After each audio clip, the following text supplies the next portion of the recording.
This is another anti-intellectual video, proving again that intellectuals can be brilliant and have no idea what's going on. This video is about the intellectuals in the media, that they are pseudo-humans.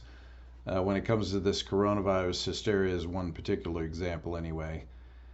The media simply couldn't wait until the COVID-19 deaths surpassed 3,000. That happened on March 31st. And why were they so happy about that? Because now they could compare it to the 9/11 terror attacks.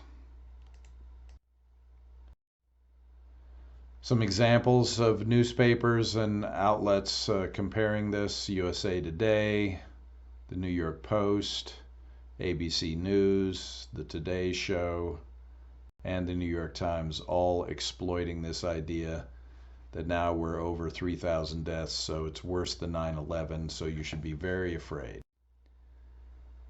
What purpose does this comparison serve? Absolutely none.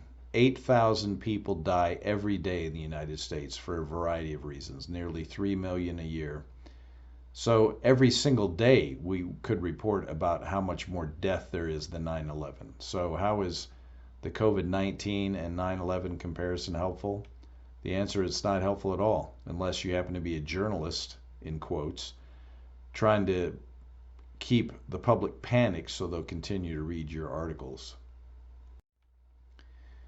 If you keep the public sufficiently ignorant and panicked, you have the added bonus of then mocking them for their irrational behavior, as the Boston Globe is doing currently. Is it fair to call journalists intellectuals? Definitely. Second only to our professorial academics, journalists are the poster children for knowing everything from books and nothing from personal experience.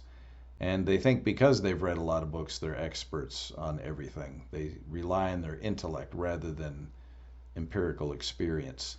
So scoring high on the SAT verbal means you've read all about what most others are actually doing. Those people prefer a simulation of the real thing. It's certainly safer than making real decisions and living with the consequences.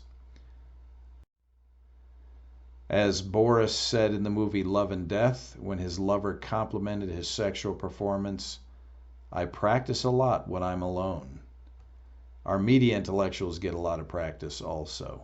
Unfortunately, they conflate the practice obtained through reading about life with actually living it. They prize the theory over its application.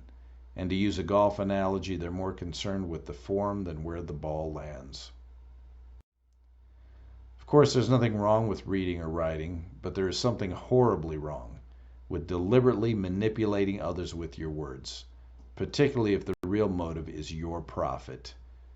We're seeing the motives and incompetence of our intellectual classes laid bare with this COVID-19 data and reporting.